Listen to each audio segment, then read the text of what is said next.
All right, well, welcome everybody to our August meeting for UX Research and Strategy. I'm Lori.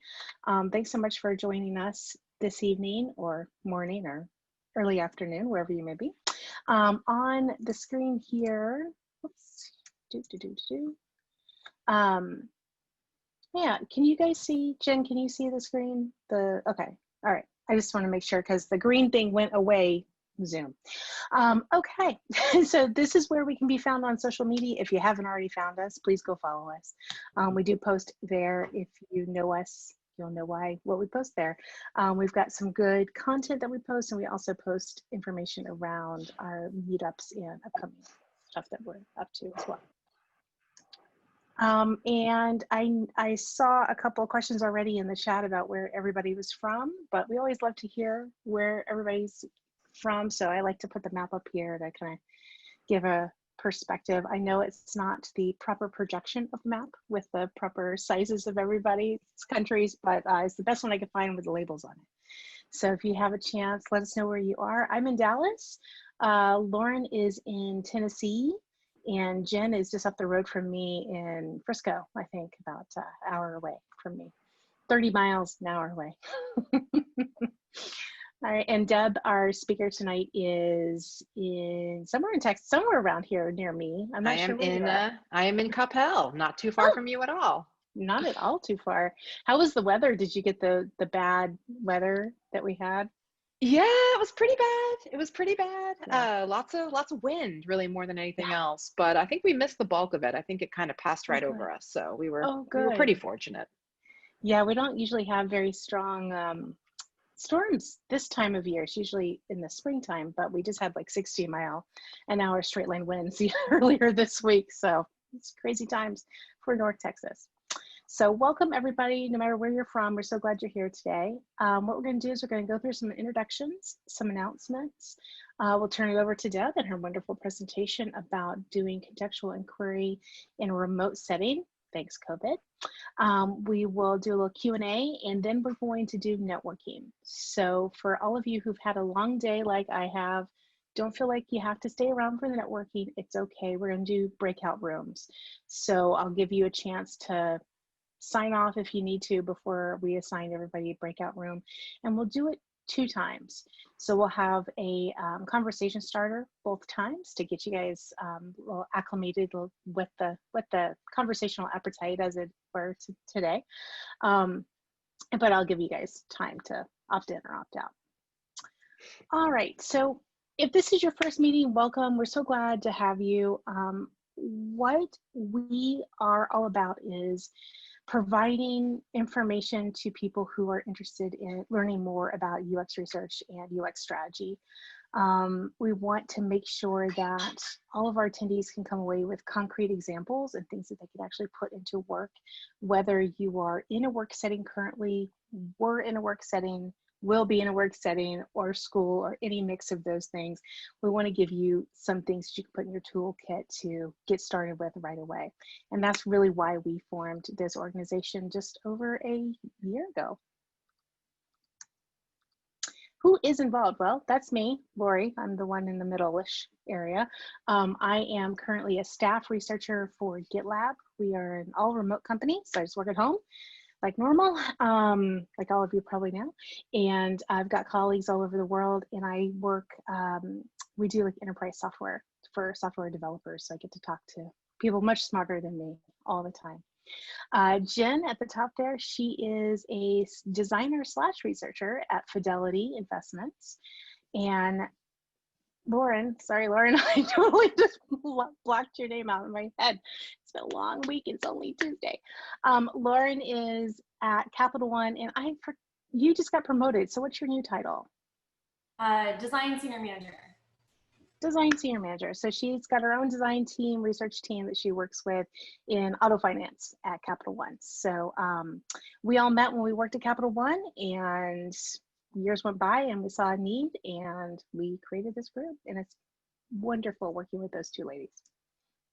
We also have 2 other people who are helping us out.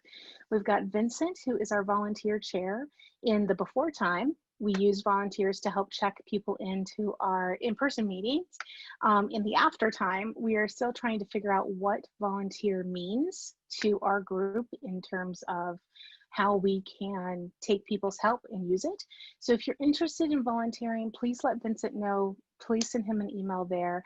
We also have a Slack workspace, Slack space, and we have a volunteer channel there as well. So if you're a member of the Slack space, please get on there and say, hey, I'd love to help out. Tell us what you want to help us out with, because that would help us to know if we can help use your help right away or if we need to plan to use your help. And we also have a wonderful sponsorship chair, Sonia. She's working real hard on an event that I'm going to get to later in this deck, North Texas Giving Day. So if you're not local, because I wasn't before I moved here, you would not have ever heard of this event. So we'll go over what that means. But if you're interested in sponsoring us at more than just like a per meeting level, and thank you for everybody who donated.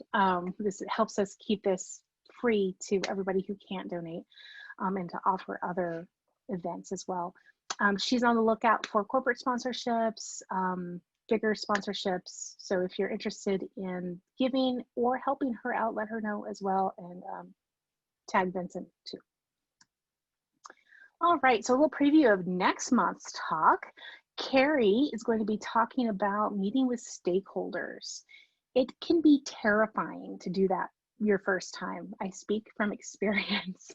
And she's going to actually break down all of the preparation that you need to go through, the questions you can anticipate getting from your stakeholders, and how to handle those. So she's got a really tight presentation. Jen and Lauren and I have been getting previews of it for the last month, and it's really, really shaping up to be something really great. We've got that event up right now on our Eventbrite, so check it out. Get your ticket, free as always. Donations are always welcome.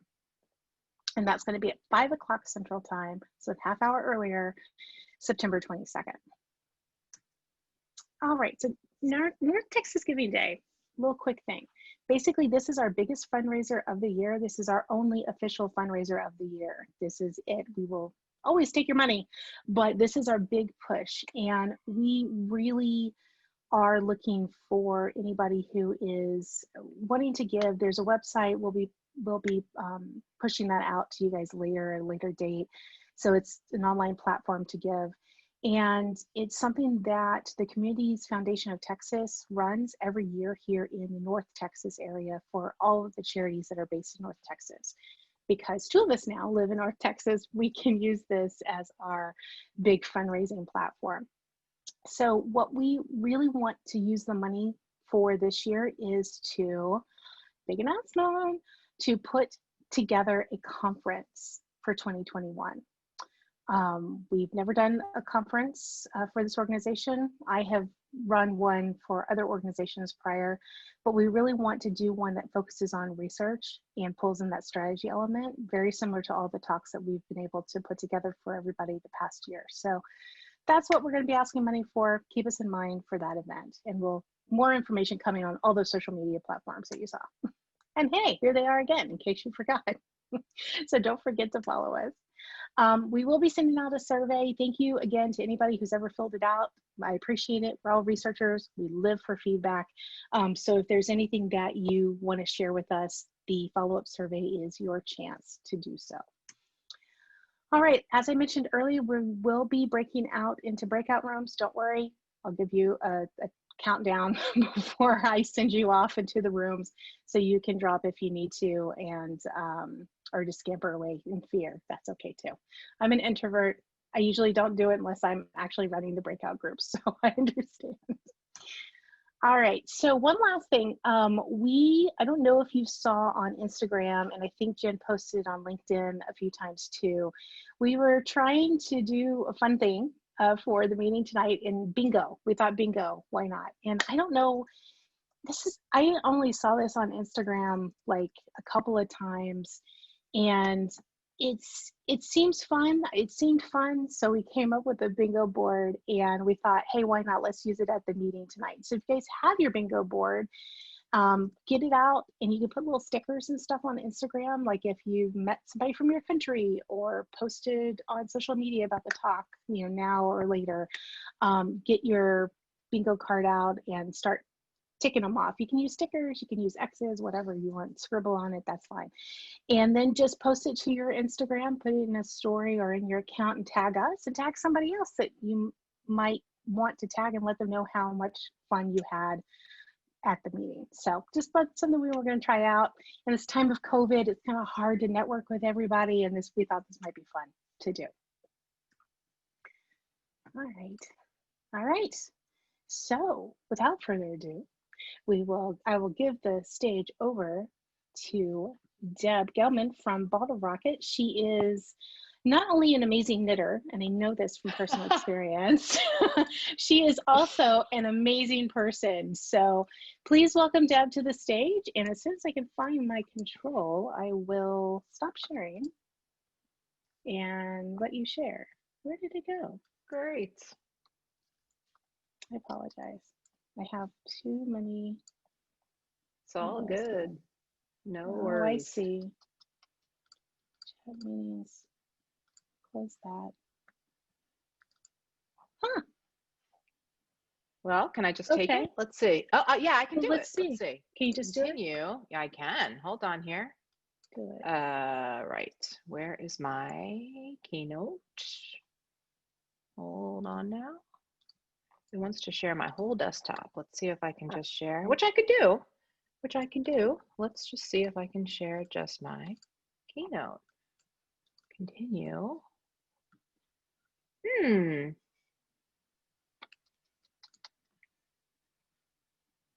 Doesn't seem to want to find my keynote. Let's see here. Lost all of my control. That's okay. You know what I'm going to do? What if, oh, here it is. Here it is. Look, it just popped up. All right. Can you see my screen? All right. Now, the trick will be, if I go into presenter mode, will it explode? Will it stay focused? Will you see all my embarrassing speaker notes? Or will it work seamlessly? The jury's out. Let's take a look. All right. Do you see? What do you see? Okay, thumbs up from Lauren. Thank you. The trick will be, will it actually move off of the first slide? We were having some issues with that earlier in practice, but let's see.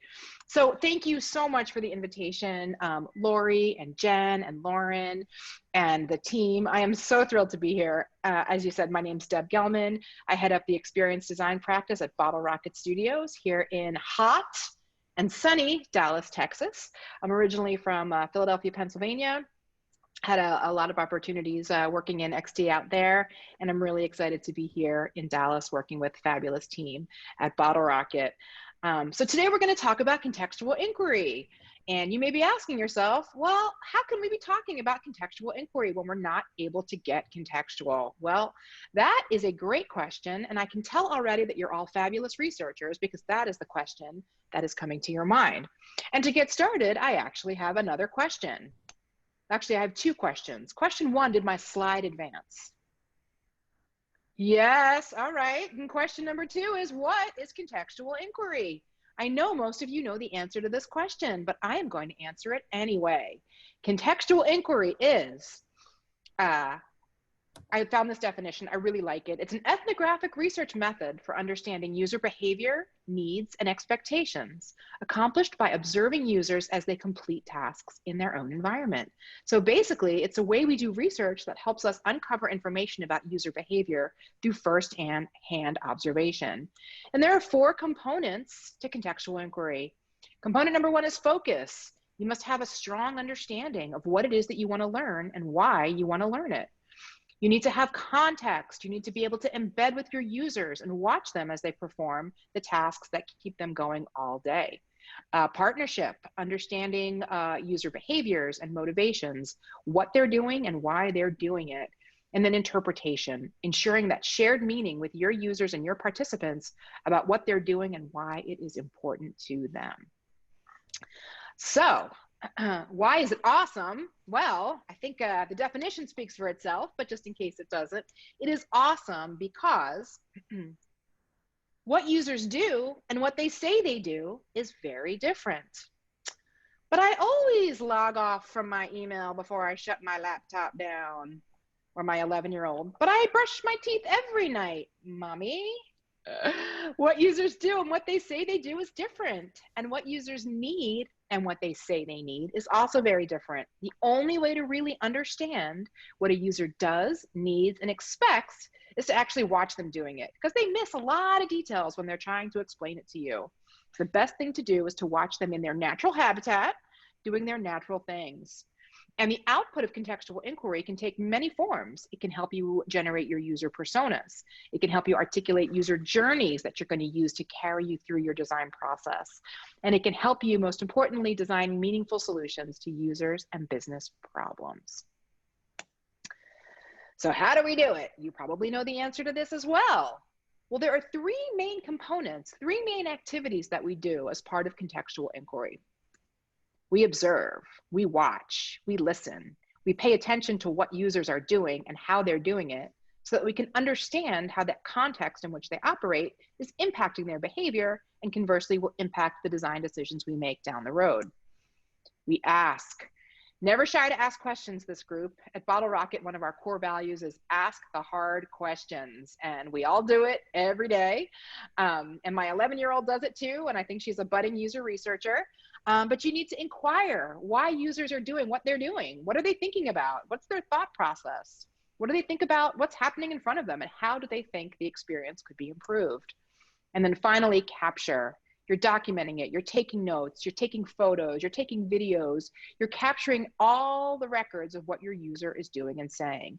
And these three components make up contextual inquiry. And it's sure easy to do when you're face-to-face with somebody and working with them and observing them in person. However, how do we do this when we are remote? How does this work when we're in a different location? How do we gather that same rich observational data when we're not face-to-face?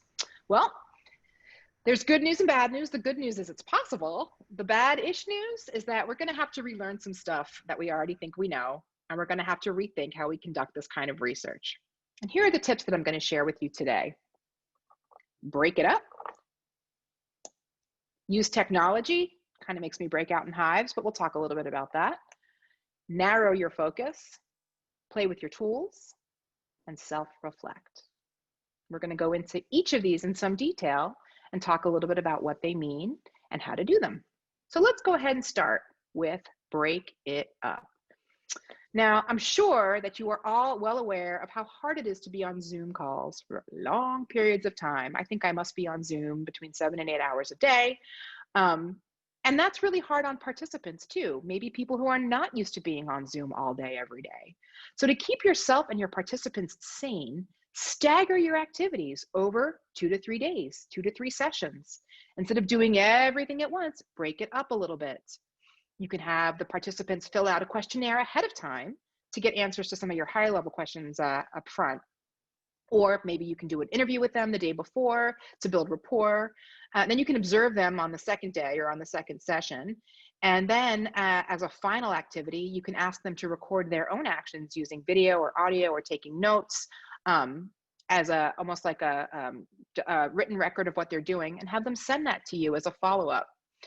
You'll probably, and I know you're not going to like hearing this, you'll probably want to compensate your participants a little bit more if you're going to break up the session into multiple days, because it is more time and more effort on their part.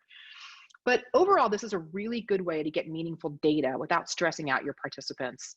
You know, I was thinking about this and about breaking up tasks, and how in a normal context, you know, you wouldn't think anything of just going in and doing this all holistically, messily together with your partner or user or participant.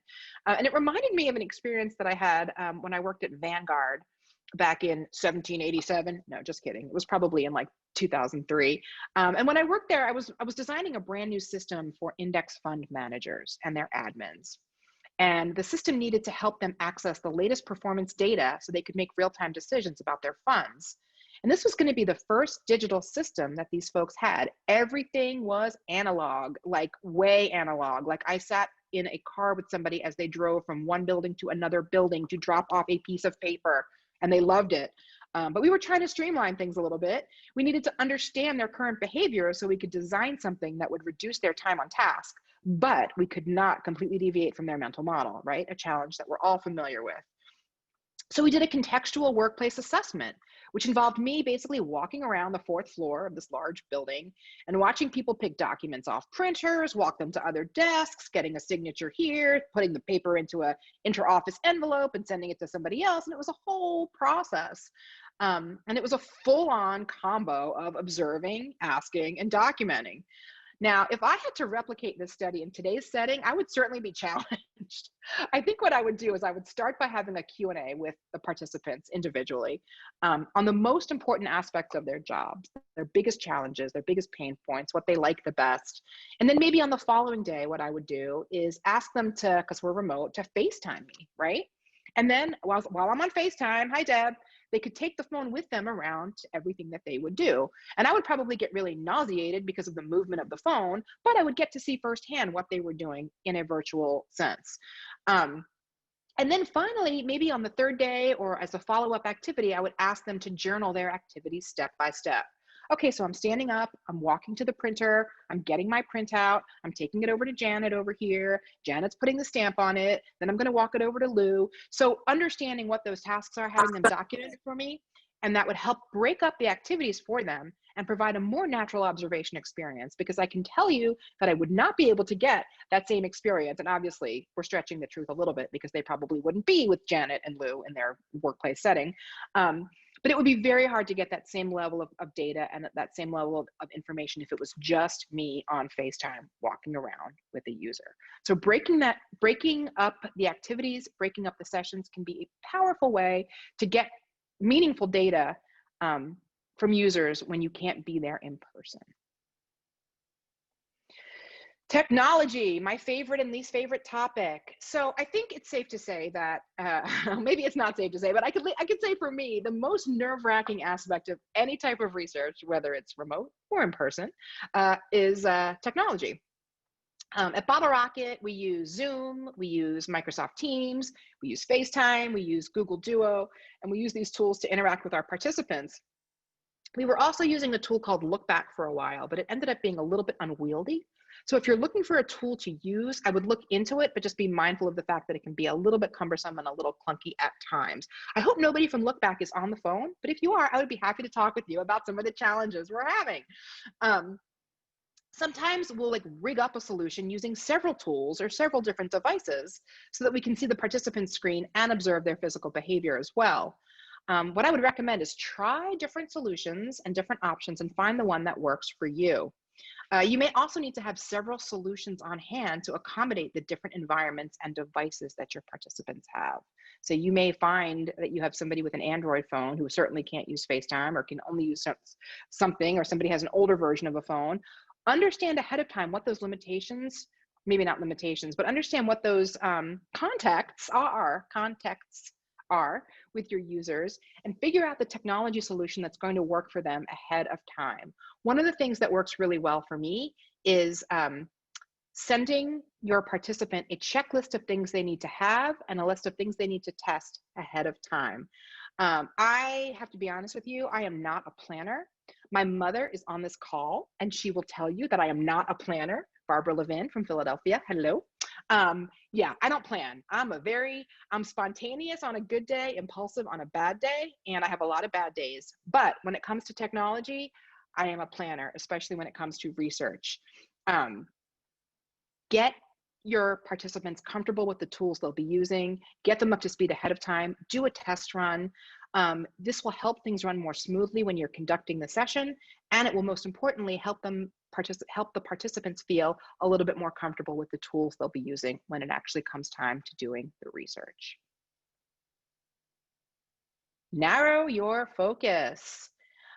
This approach will work well if you can hone in on a particular problem set that you need to solve for. So if you have a clear set of tasks that you need to understand, this can be an effective way of reducing the stress of the situation for the participant. So basically what this means is, I'm trying to find my mouse so I can scroll my notes here.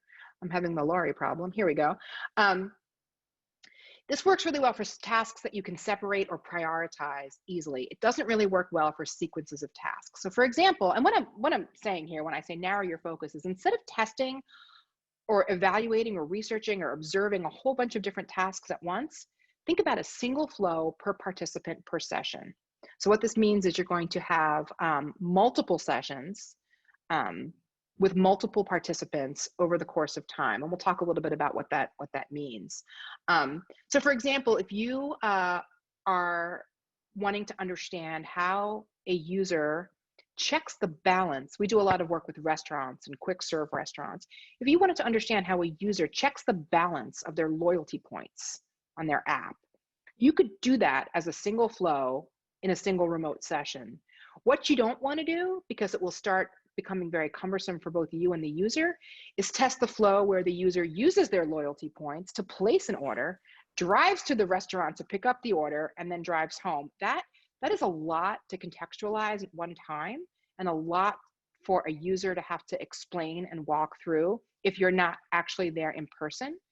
And it prevents you from getting as deep as you might remotely when you're evaluating a series of tasks or a group of tasks at one time. So if you can narrow your task down to a single focus or a single experience, that works really well when you're doing remote testing. And it helps the participant get to the true nature of what it is that they're doing. Again, you'll have to recruit more users if you do this. You'll have to do more studies, but it'll help you preserve the integrity of your data a little bit better. One thing that you want to take into consideration before you get too granular here is your budget and your timeline, right? So you may need to schedule more sessions per day to accommodate a very narrow focused study, because you'll have to do multiple studies with multiple users for multiple tasks. You might also think about offering slightly smaller stipends. So instead of doing a full suite of tasks with one particular participant, you're just doing one. So maybe give them a smaller stipend for a shorter period of time for accomplishing that one task that you can observe. I was thinking about this case as well, and it reminded me of when I was at Comcast many years ago, and we were working on a design for a new set-top box. And this was a long time ago, so it was before the days of like on-demand. On-demand was just coming into focus, and it was very expensive, but we were designing a new set-top box application where people could record their favorite shows and watch them at a later time. And we had to do, we had to gain that understanding so that we could design a system that really accommodated those needs in a very seamless way. And when you're interacting with a set-top box and all you have is a remote, there's a lot that you cannot take for granted in terms of the interactions that you're creating. So we decided to do an in-home research study where we actually observed users finding their favorite shows on the set-top box, setting their recording device, again, this was in 2011, right? Scrolling through commercials, setting their timers, creating their watch lists, etc. And each session could take upwards of 2 hours.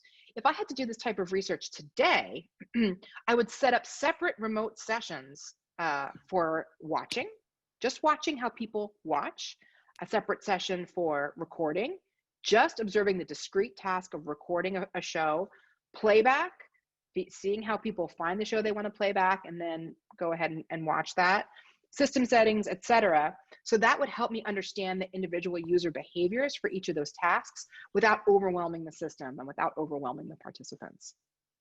So when I say narrow your focus, that is what I mean here, understanding how you can break those sessions down into smaller, meaningful observational studies. I had to put in here, it's, in normal circumstances, it's really odd to be observed.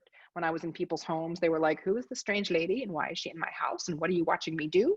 But when you're observed virtually and there's a face looking at you from a phone, it feels extra creepy, especially when it's somebody that you don't know. So breaking up the tasks this way and doing smaller sessions can be really effective in combating some of the creepiness factor.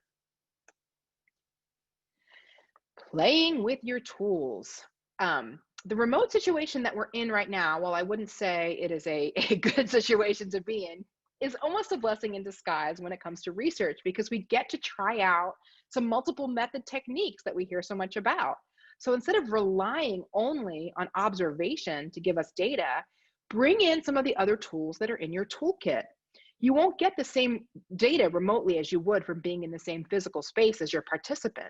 So think about other ways that you might be able to uncover behaviors and attitudes and expectations.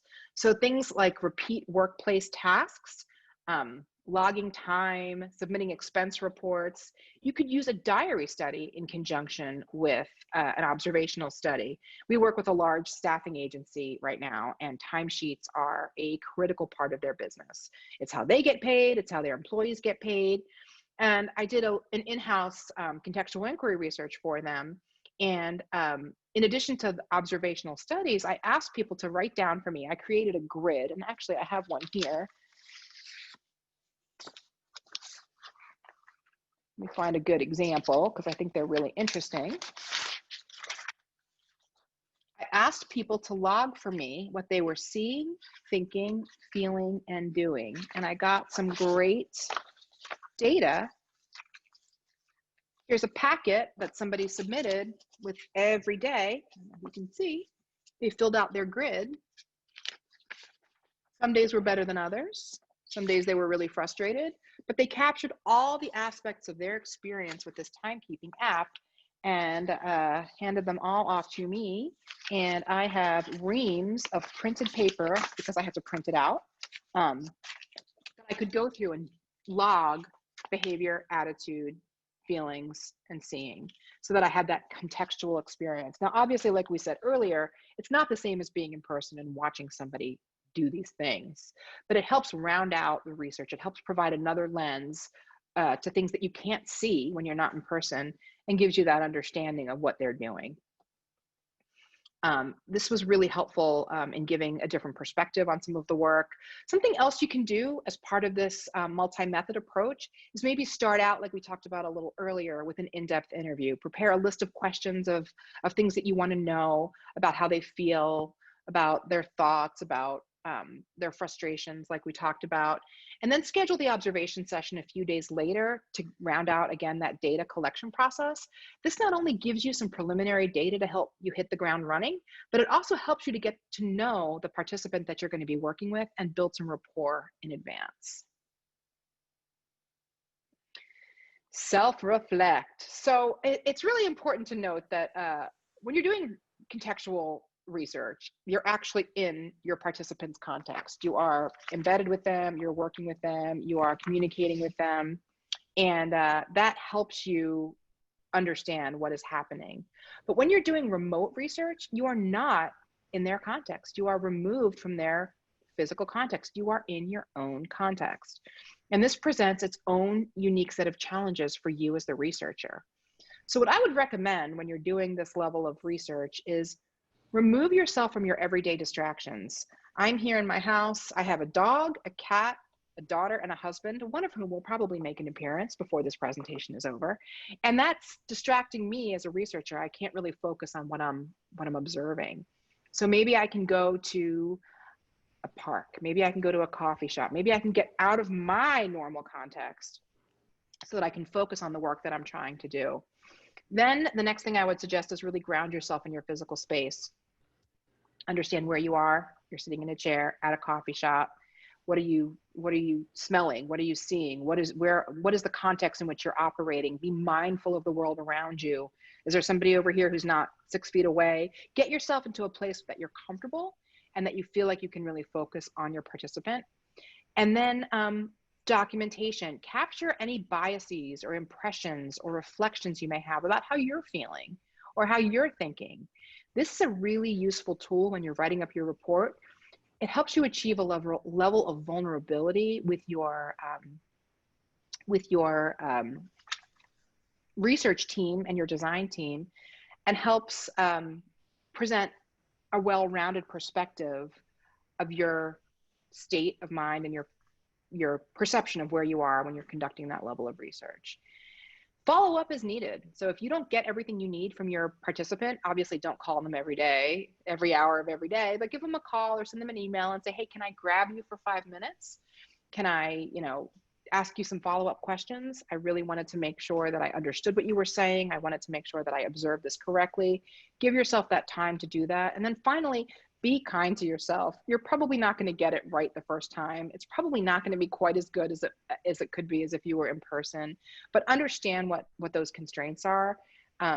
Be empathetic to yourself as a researcher and as a human in this time that we're all living in, and allow yourself that space and that freedom to learn and grow as you go through this process. So Lori, Jen, Lauren, I talk really fast. And in my mind, this was an hour-long presentation. It's the COVID times. Time slows down. and I reviewed it with Josh Hall and John Sarmiento from my team today, and it definitely took longer than it took tonight, but we have plenty of time for questions. And I actually am excited. So I work with two fabulous researchers at Bottle Rocket. So Josh Hall is our research manager, and John Sarmiento is our senior research lead. I know Josh couldn't be with us tonight, but I know that John is on the line with us. And would it be okay if I invited him to participate in the Q&A with us, to field some questions with me? Let me find. I don't know if that's. I probably shouldn't have just thrown you for a loop. I told you I'm not a planner, right? So if that's possible, I'm a Virgo. I'm a Virgo, Deb. I'm like your complete opposite. Like I plan everything. No, I don't. I'm a Gemini, so I have no idea what's going on right now. Let me find. So sorry, John. Sorry, everyone. It's okay. It's alphabetized, but only. What? I saw you. I think somebody made you a co-host. Yep. Oh, I don't know. Here you are. Can I do it? All right. Okay, John.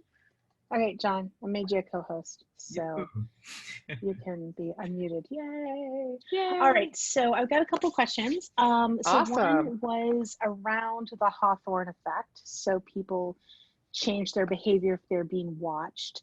That's right. What could we do to control for that? Sure. Can I stop sharing, or did I stop sharing? Let's see here. I still see it.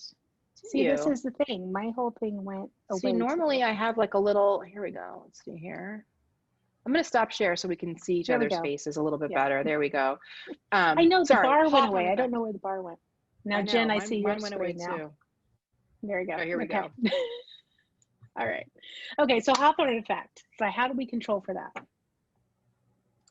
When people's behavior differs when they're being observed? It's a really good question. I think the nice thing about remote observation is that you're not actually in anyone's face. So you're not like staring at them, and they're not feeling like they're acutely being watched. But like I said, there is the creepiness factor of having a face on their phone.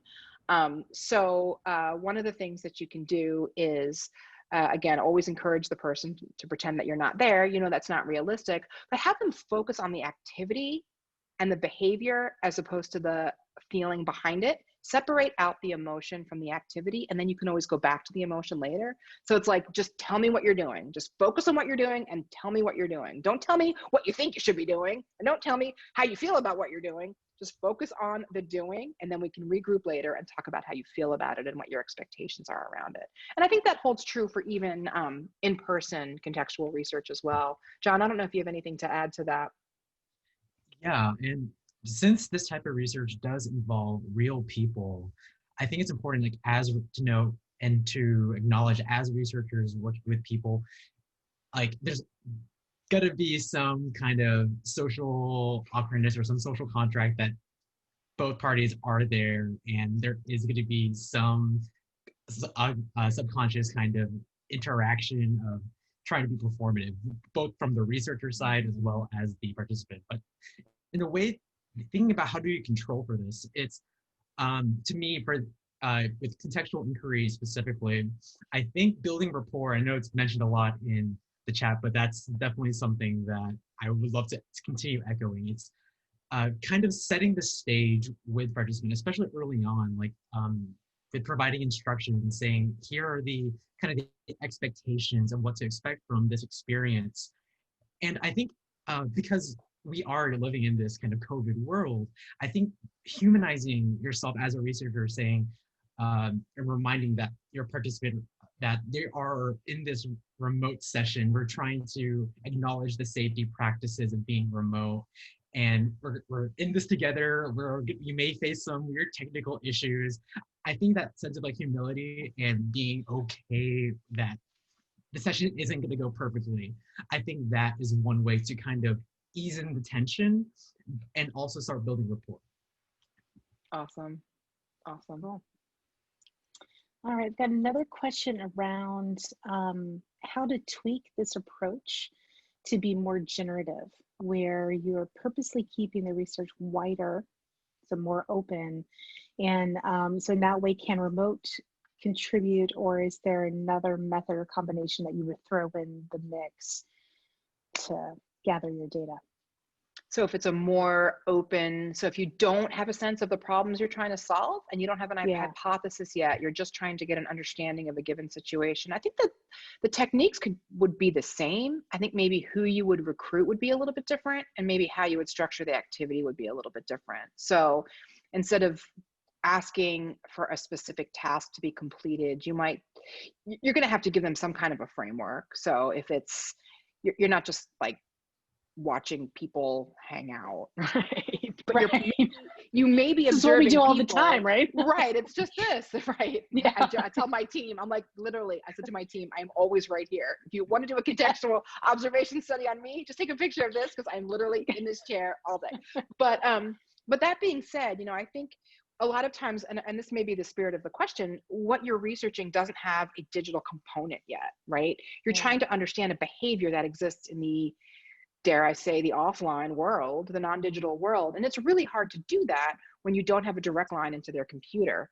So what works for something like that, and if you want it to be a little bit more expansive in terms of how you think about it, you can do the FaceTime thing where you just kind of shadow along and just go along for the ride and have them walk around with your phone, with you looking out on FaceTime at what they're doing, seeing those offline activities. Make a list of the questions, because you're not going to be able to ask the person those questions when you're on a phone that's over here. But make a list of questions that you would have as a follow-up conversation if you're breaking up the research into observe, ask, and document, to get a sense of what they're doing in a more broad sense of the behavior. I don't know if I answered that question. Is that the gist of what you were asking? Didn't see it in the chat. It was, if I didn't answer early. It was right. I have 99 unread chats. If that did not answer your question, please reach out to me. I am on LinkedIn, Deb Gelman. I think I'm D Gelman on Twitter. I'm on Facebook, but mostly that's pictures of my kid and my dog, and my plants and my knitting. But gosh, I sound so exciting. But please reach out to me if that didn't answer your question. John, do you have any insights to that? Do you think I interpreted that question correctly, or do you have anything to add? Because you're the brains of this operation here. We're good. But to kind of piggyback on what Deb was saying, I think, again, it kind of goes to what is the purpose of the study. If it's really looking at a pre-existing product and your team is trying to understand what is going around the interaction with this product, I think it can be very tactical, narrowing the focus of those points in the experience. But if the larger research question is broader, where maybe your team is curious about what are some opportunities that your client is trying to find, what's the next innovation? What are people doing now? What is the status quo that your client or your project isn't aware of? So I think that kind of goes down to the tactics of finding out what are those specific, this is kind of like my social science background way of framing it, but like, what are the different domains? What are the topics, the larger, higher abstract things that your team wants to understand? What are the relationships between the person, the user, and their and what are their things that they're hoping to solve, or what is the lived environment that they're interacting with that you don't have full answers, or that there's gaps, but you just want to explore.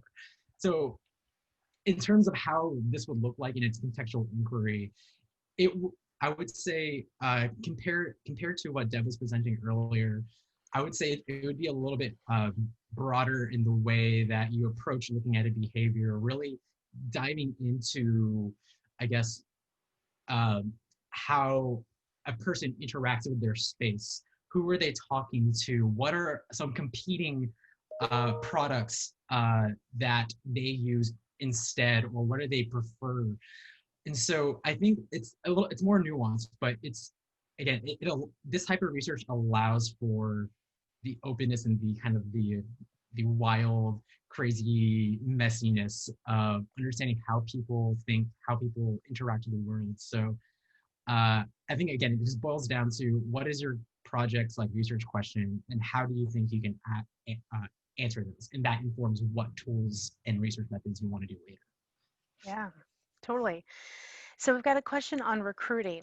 So this often comes up, especially for people who don't get access to an in-house recruiting firm or Fieldworks or anything like that, how do we find people who are willing to go through this process with us? What are the things that have worked?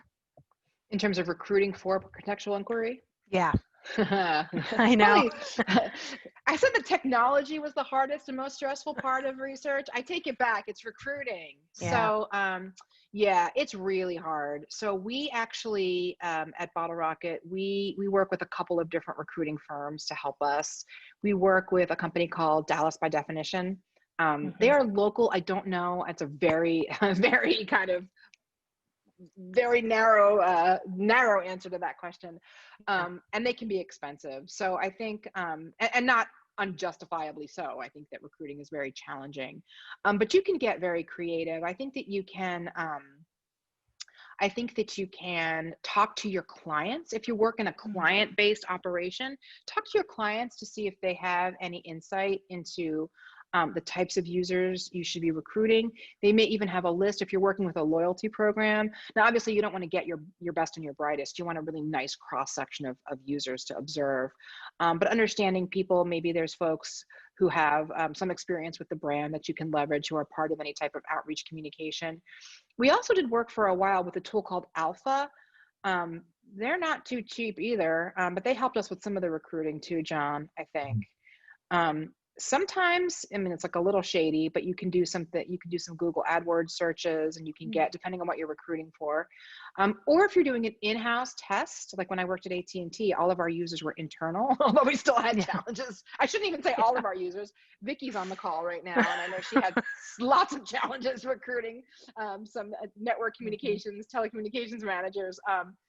There's also on LinkedIn, if you can find interest groups on LinkedIn, you can recruit that way.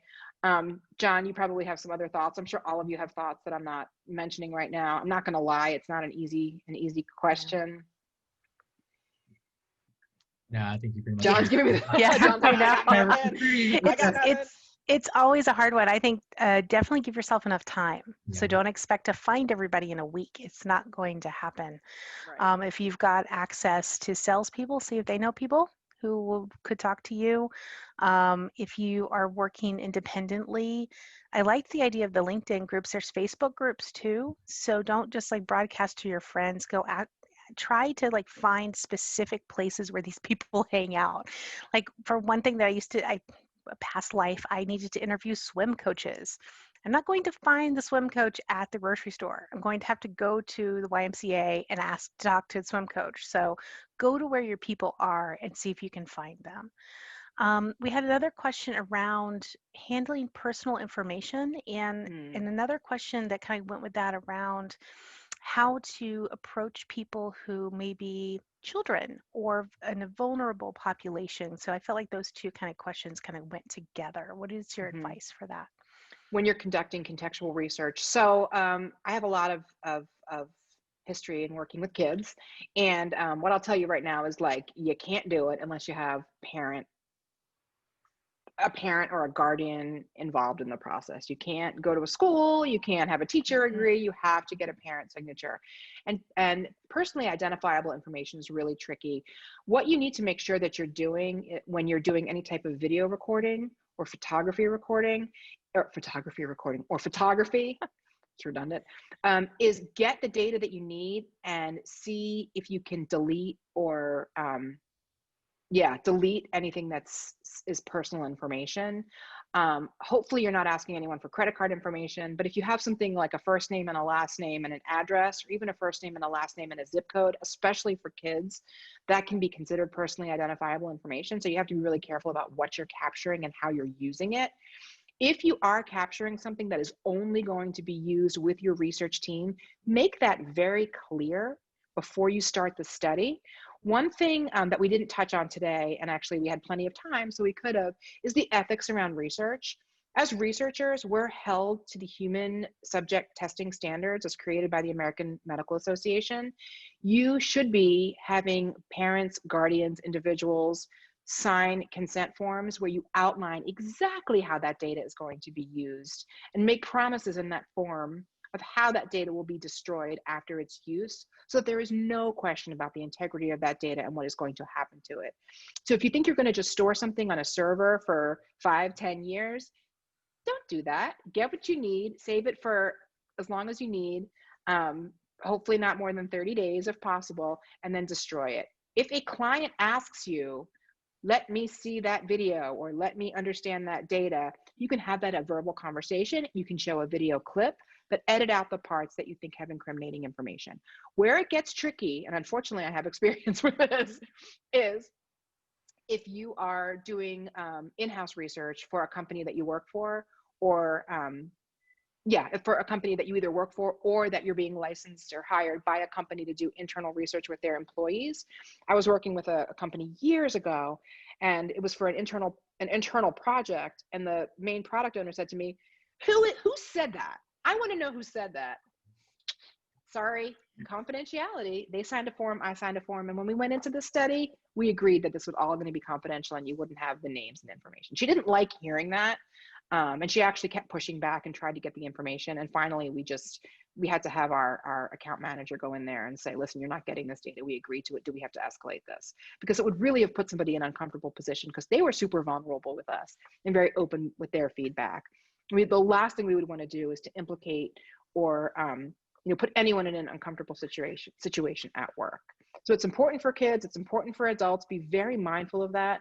Make sure that your release forms or your consent forms are signed or reviewed by an attorney, and that a signature, and that you sign it as well. And make sure that you give, even if you're remote, you can send it via email. You can do a DocuSign. Make sure that your participants get a copy of that signature as well. That was probably the answer to that question, plus 5 other questions, because again, I'm not very concise communicator, but hopefully that at least answered the question that was being asked. Yeah, I think so, definitely. So talking about data, all the data, contextual inquiries can produce a lot of data. It's very data rich. What are some tools that you use, and how do you keep track of the data, and what are some tips on how to? John, do you want to start with that one? I'm going to be honest with you. I am a very analog person. I write everything down on sticky notes and hang them on the wall. So that's probably not the answer you were looking for, whoever asked the question. But John, you probably have some innovative ways to think about data management. Well, in my training, I've also been a very analog person, going down to Excel. But I think the smart way to think about how do you do data management for something that's very rich in quality with this type of data is, to me, I'm always wondering, how does the managing data kind of scale within this team? Am I just the lone researcher? Am I working with a group of researchers? What does kind of live entry and putting things in, like whether you're using things like whether it's Trello or some live documentation like with Microsoft's Excel in their suite, or even Word docs. I think it is making sure that there is a cadence of knowing how that tool is going to be used. And there's several out there, but again, for me, I stick to the good old bread and butter Excel for me. But I think really being going into the research project, knowing how you plan to capture the data, organize the data, because that can inform how you analyze. And in kind of a very qualitative research, grounded theory approach, part of that involves a lot of coding in the sense that you're almost like an affinity diagram, finding the connections that you're seeing across the quotes, across the pictures, across these, and just very contextual types of data. And what can easily, what I've kind of faced whenever I do analysis with these types of tools is that there's just so much information. So I think, again, this goes back to your strategy of what is your main research question? What are the things that you're trying to understand? And what do you think are the main topics that you want to observe as you're looking through rows and rows and rows of these transcripts? And so I don't know, I'm kind of going all over the place, but no, you're good. For me, it's very much toward, I think about who's going to be looking at the data, how is it going to be managed, and how is that going to affect my analysis. because that will inform how much time it'll take. It'll inform how I kind of present this to the client, saying, okay, with a week's worth of even doing interviews, it may take an exponential amount of time just to analyze this. And so if when I was a budding researcher in school, sometimes it would take me a lot of time just to compile everything up and then make it look pretty and communicate that to my project team. But I think really getting nitty-gritty and being kind of comfortable in the messiness of this type of data is part of the game, and I think there's no other way around it. I think just trying it out and just see what works well with you, and if you're working with a team, kind of set those expectations of how you plan to analyze. But that's kind of my long-winded response, but I'm a very process-oriented person when it comes to qualitative research. Exactly. Yes. And I use Mural. We use Mural exclusively at GitLab, and we're all remote. So I work near no one. Well, that's not true. There are people in this town who are at my company, but nobody on my team is in my town. So we have to rely on remote tools all the time. So Mural is a godsend in terms of being able to collaborate both synchronously with my stakeholders and asynchronously. We also just started using Dovetail. I don't know if anybody's used that here on the call. It's got a little bit of a learning curve, but you can like upload your Zoom recording to it. It will transcribe the Zoom recording as good as any AI transcribing can be.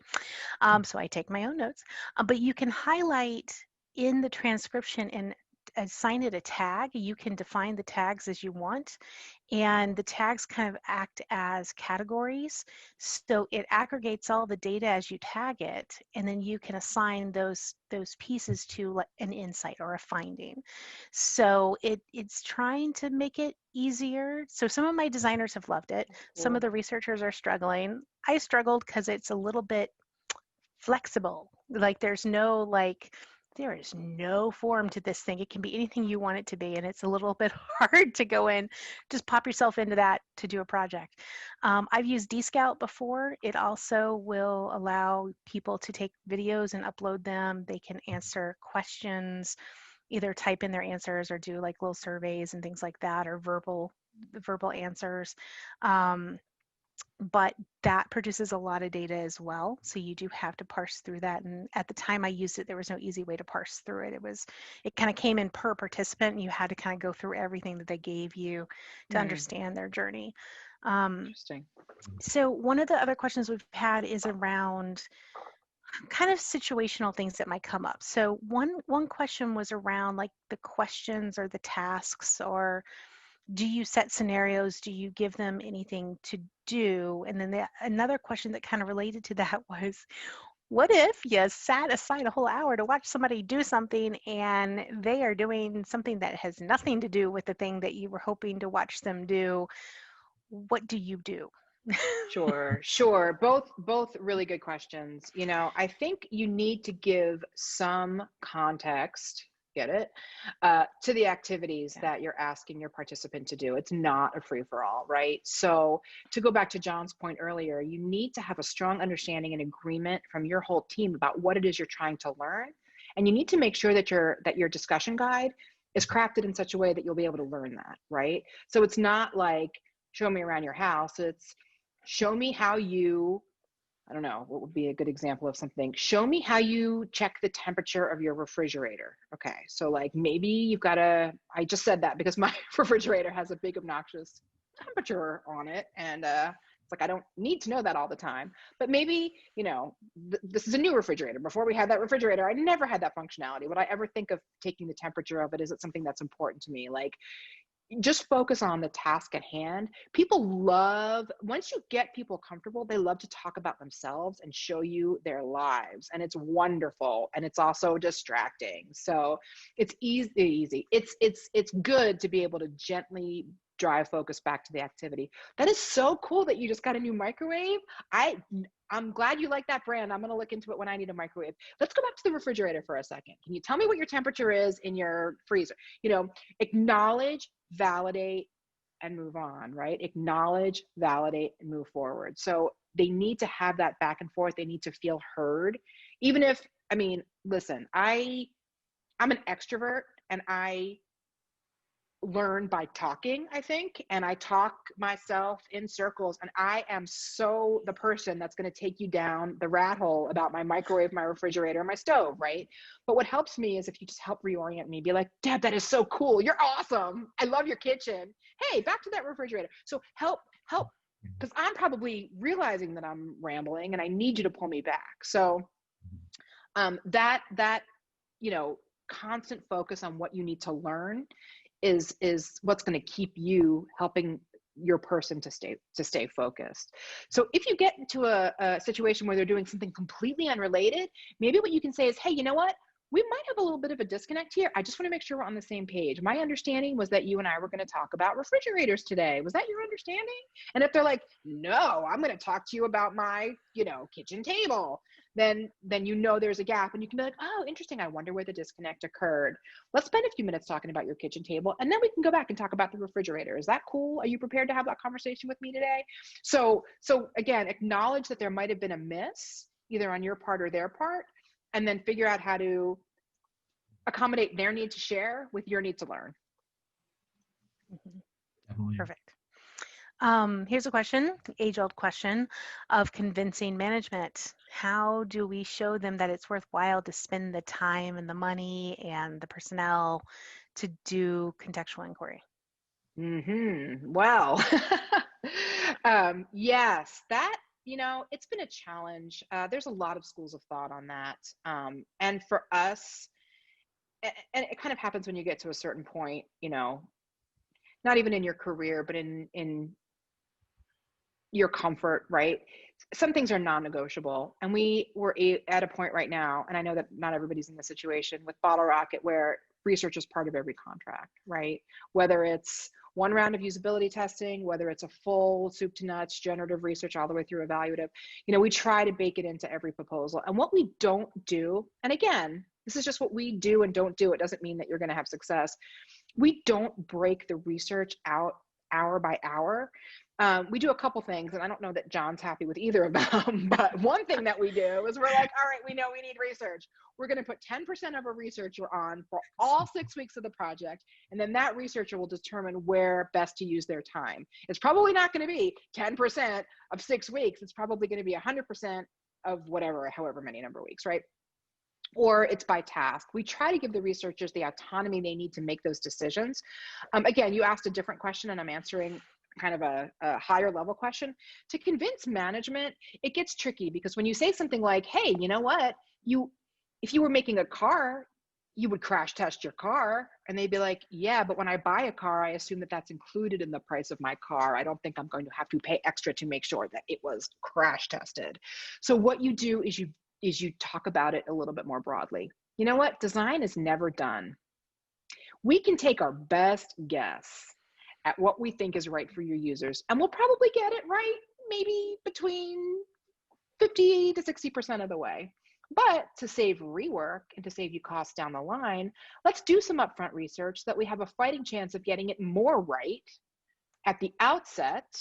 Let's test it so that we know what parts we got right and what parts we didn't get right. And let's figure out how we can put together a long-term plan with you so that we continue to evolve your design and your experience in a partnership. So it's not about yes or no, good or bad, convincing to do it versus not do it. It's convincing of the level of which you should do it. And the message there is, again, giving us a chance to get it more right than we would have if we just guessed it. Sometimes you'll hear, and we hear this all the time, it's 3 screens. I could draw it on a piece of paper right now, put a button on it, but okay, that's great. Got it. What happens if they put the wrong information in? What happens if the button doesn't work? What happens if they can't figure out what to do? Well, then they must be stupid. All right, well, then we have a problem here, because there's no such thing as user error. But having those conversations is actually a really valuable experience to have as a researcher or as a designer, because it helps you understand how clients think. And what you can also do is say something like, help me understand why you're asking this question. I think I know. Help me understand what your concern is, because I pick up something subtle or not so subtle in your request. If it's all about money, let's talk about where we can save money maybe it's not on research, maybe it's somewhere else. Let's think about what those concerns are. Let's think about what those constraints are. And let's think about how we can work together to come up with a solution that'll help get your product to the next level. Yeah, great. John, do you have anything else to add? And to me, it's, again, I have a relationship with this idea of research, and it's something that I love to share and invite people to be part of that conversation.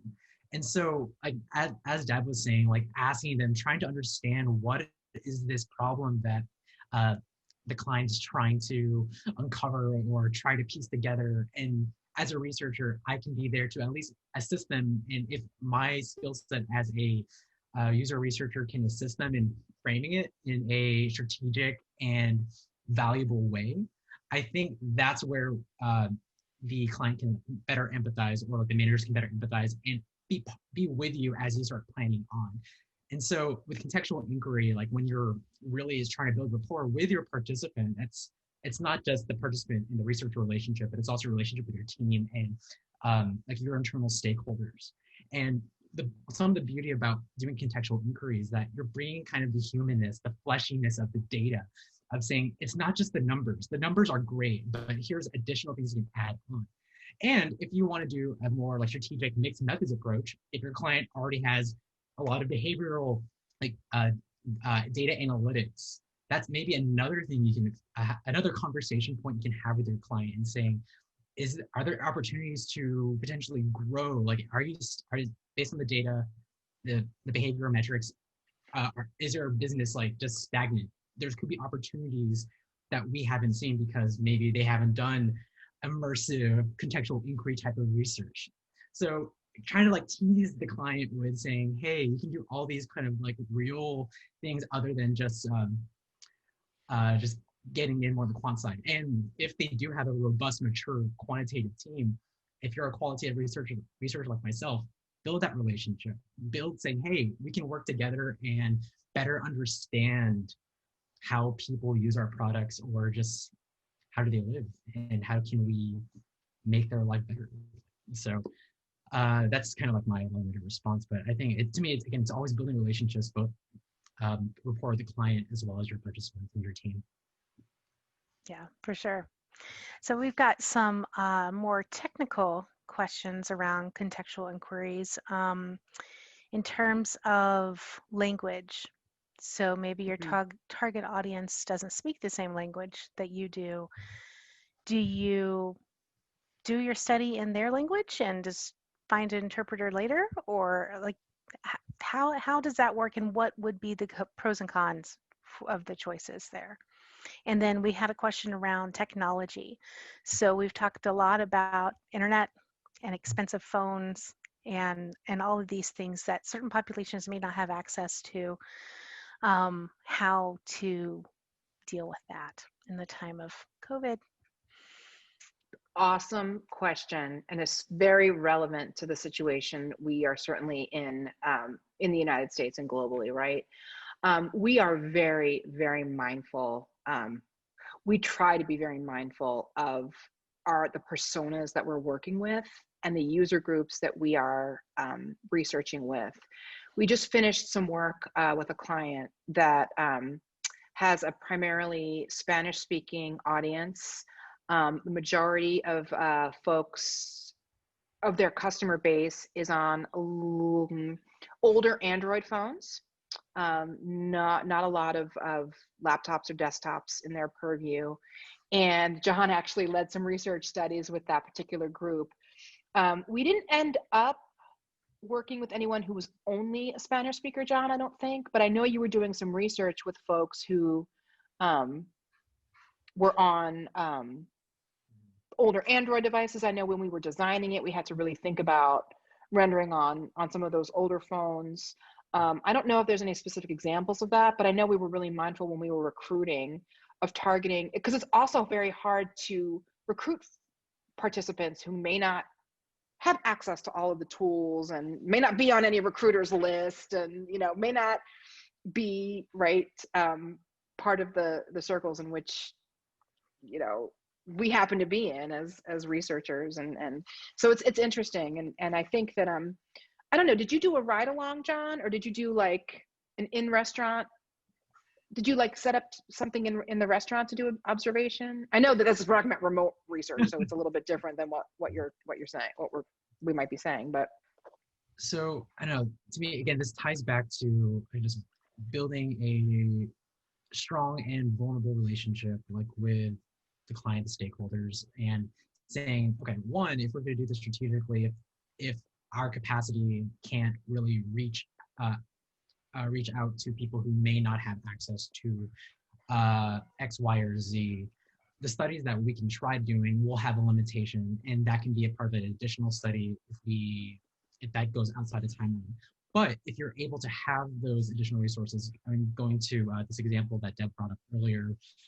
We worked with the client's like marketing and sales team to really assist us with having so what we did was we went to the particular brick and mortar locations, and we also had a guide or like a local gatekeeper who is recognized by the staff of these brick and mortar stores.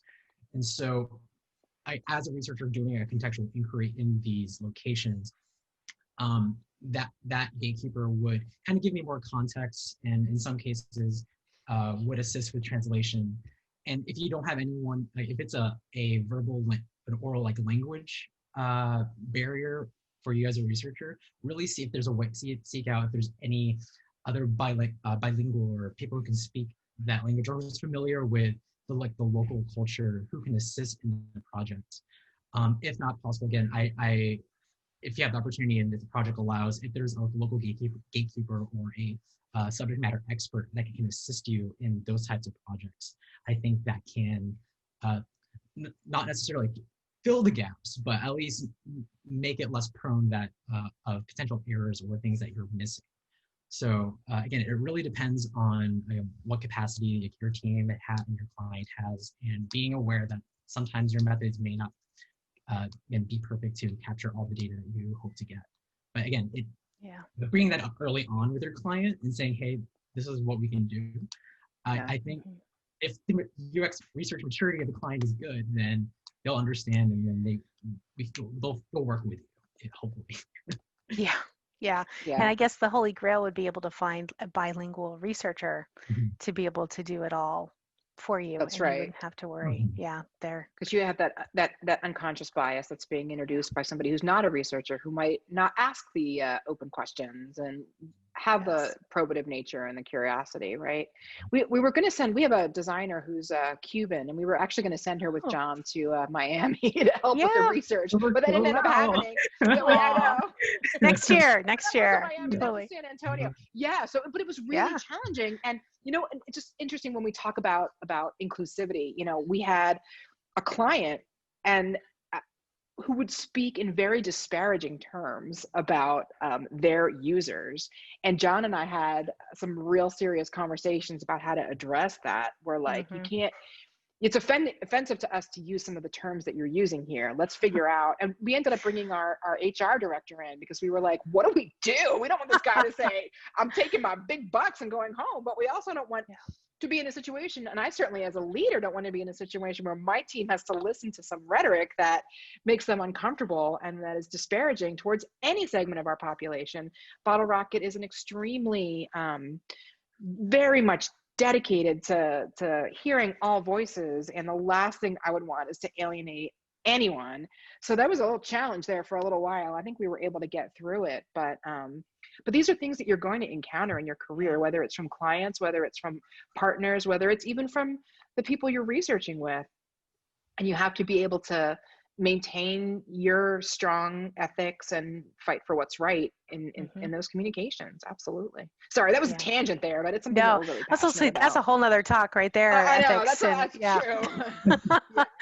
All right, so we've got another question around how much do you pay them and how many people do you recruit?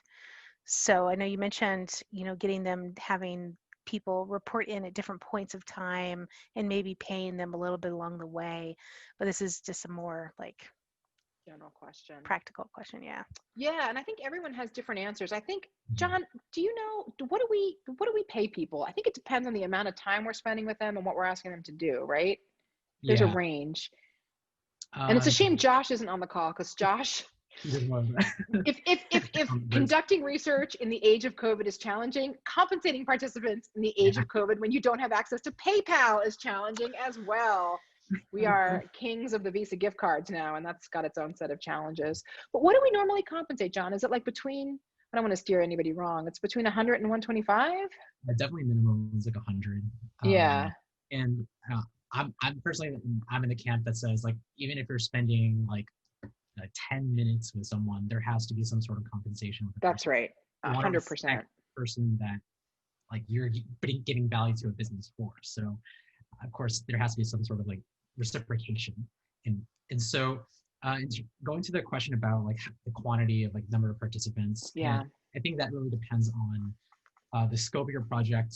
One of the things I like to do when I talk to teams, if they're interested in doing any type of study, is that like, what, again, going back to the question, what are you trying to understand?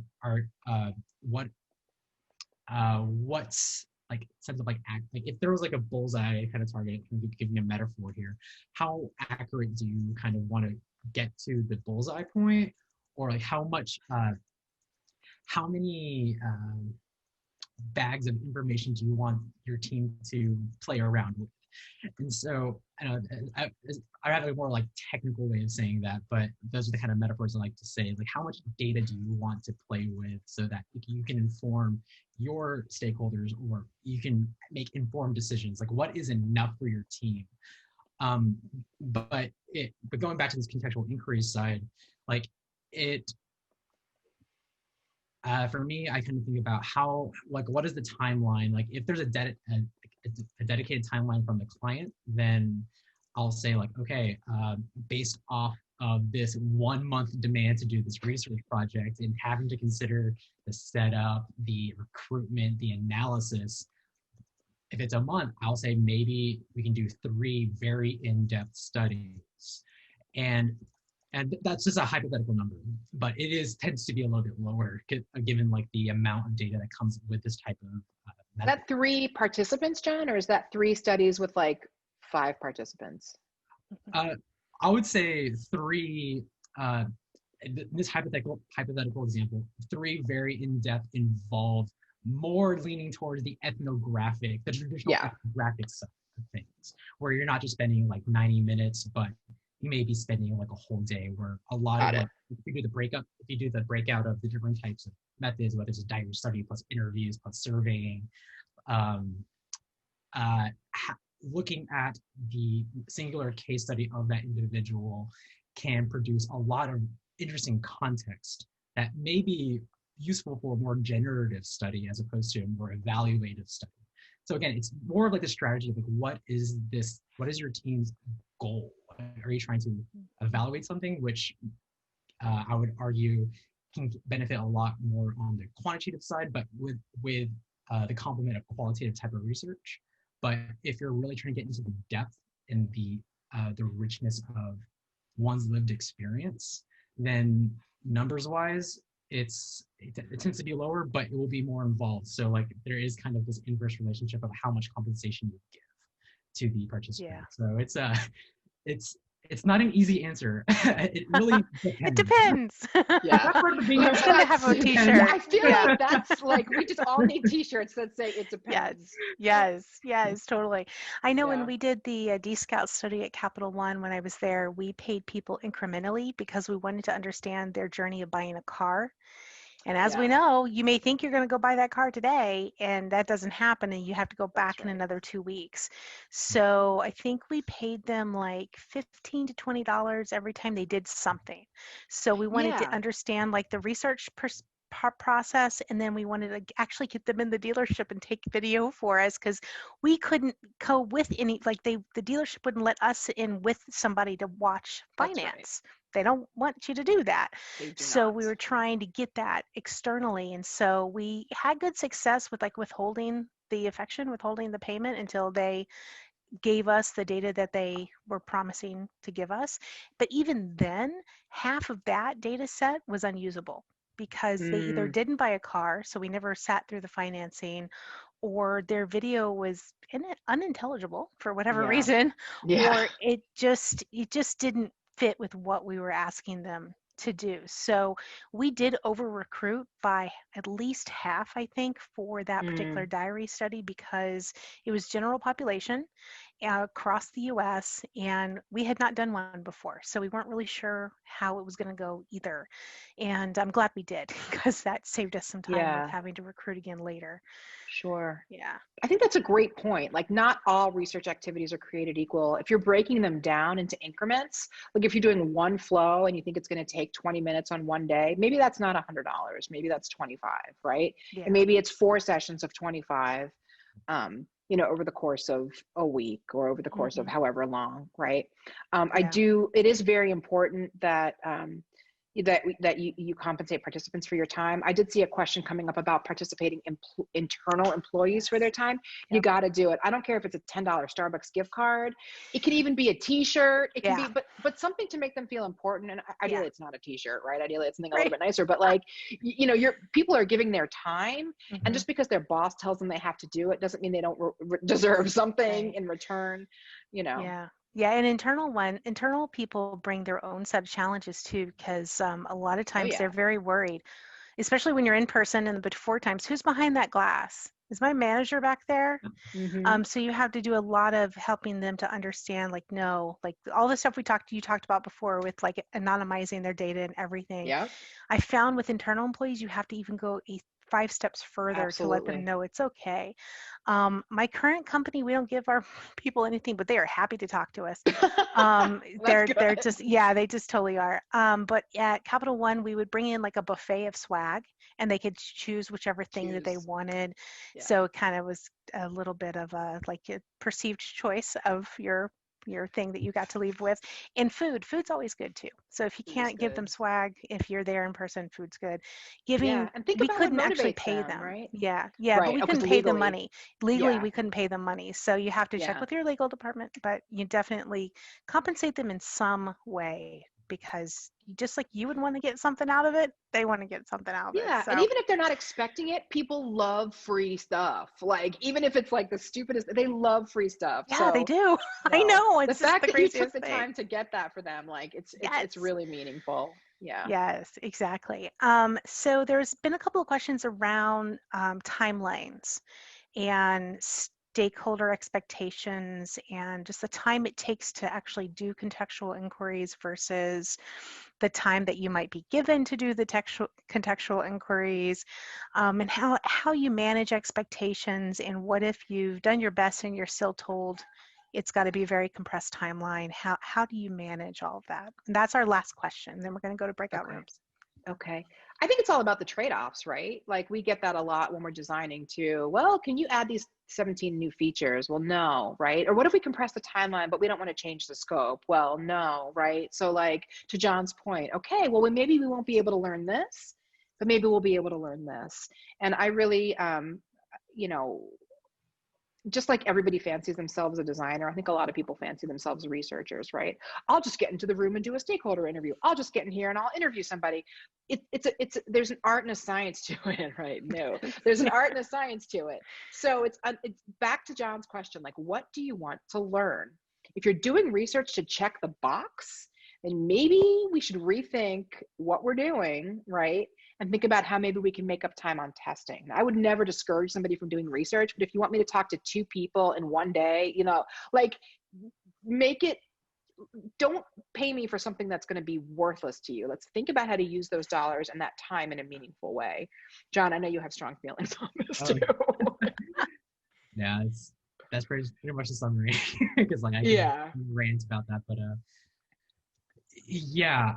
I think, you know, coming from the perspective, like, as like a researcher in an agency that's comprised of multiple teams, and for me as a researcher, I'm bouncing across multiple projects. What is my own like level of like sanity, bandwidth, excitement for a project? In terms of like figuring out how to scope a research project, getting down to, again, knowing what the team and the client wants to understand, knowing what our limitations are, and sorry, going back to the first point, once you understand the question or what you hear from your researcher, or as a researcher, you can provide suggestions like, here are some things, here are some tools that we could use, methods we could use, because this may answer this question. And I think as a researcher, when you're in these conversations with your management for the projects, I think it's important for a researcher to have like some template examples of what a generic study for like a usability test, how many people, how long that may take. Sometimes if you don't know, if you're still like jumping into the field, I look for like articles of people like on Medium, or continue going to these meetups at over here and getting more perspectives. But for me, it's like, okay, we have 6 weeks for the design team and the strategy team to concept this flow, to make a prototype, and then that's like that takes 4 out of the 6 weeks, and we have 1 week just to do a round of usability studies, then this is how much you can get out of this experience. And in addition, because it only fits like 80% of our understanding of what this whole project can do, let's consider doing other research things beyond that. So you can present value and continue doing research to better understand where your team and the client is growing, or understanding if their product is useful, meaningful, and hopefully along the way you learn something new. Science. Perfect. John, thank you so much for chiming in at the last minute. I said, when we met earlier today, and I said, can you help me with some of this Q&A stuff? Because I don't want to be the only voice in the room. And John graciously agreed to help. And I'm so glad he did, because you added a depth of knowledge and experience that I certainly would not have been able to do on my own. So thank you, sir. Yes, yes. Thank you so much. All right, so what we're going to do now is we are going to do the long-awaited networking. We have heard from quite a few people over the last couple months that they're desperate to talk to other people. Apparently, you're not doing enough remote contextual inquiries. So I'm going to give everybody who wants to stay on. If you need to drop, feel free to use this time to get out of here. That's totally okay. But for those of you who really want to connect with each other, we're going to do 2 sets of breakout rooms, and Zoom, I think, will play nicely and automatically assign people to rooms. So I'm just going to wait for a couple more people to make their decisions, because if I hit the button first, it's all off. It's like one person's in the room by themselves. So the question that we are going to go talk about first, or at least start out with, is what UX research method do you want to learn more about, and why? So you can talk amongst yourselves. I'm going to hit the breakout room button here and going to see. All right. Okay, let's see. I see math. Thank God it does it for me. All right. Wait, Lori, one second. Can you just show the slide? Because there's also the introduction that each person's going to kind of talk about themselves. Yeah, thanks. Because I'll forget. I'll go into that room and be like, oh, wait, what were we talking about? What am I supposed to do? Yeah. Got it. Thank you. Oh, then my button went away. Oh, here it is. No. Okay. Zoom. All right. Don't forget to tell people who you are. Don't forget to tell them what your specialty is. Do you design? Do you research? Do you bake? Do you knit? Do you plant things? Whatever it is, your specialty. And so the first question is, what research method do you want to know more about, and why? And then we'll bring you back, and then we'll redistribute you through the magic of Zoom for the second question about your most memorable meal. And I can't wait to hear. All right, ready? Go. Well, I hope everybody had a great time this evening, this early morning, early afternoon, evening time. I know I did. It was great pleasure to have Deb and John talk to us and answer all those wonderful questions you guys had around remote contextual inquiry. I'm definitely going to take some of this back to my team at GitLab, because we need to do some of this with our software developers that we talk to all the time. I hope you all got the chance to play the bingo on the Instagram. If you did, please post your bingo card and tag us and tag anybody else you want. We will see it if you tag us, we'll see it and we'll add it to our story, and so we can kind of share around and see what experiences you had this evening. We will be putting up the recording as soon as I I can get it to render up on YouTube. So look for it either later tonight or tomorrow morning. If you go to our YouTube channel and subscribe, you'll automatically get pinged anytime that we upload a new one. So you'll get that faster than I can send out the email to you. I'll also be sending out an email with the survey. Please fill it out if you have time. And as well as a reminder for our upcoming meeting with Carrie next month. So we hope you had a great time. We enjoyed having each and every one of you here. And I hope you have a good rest of your week wherever you are. Stay safe. Thank you, guys. Bye. Bye.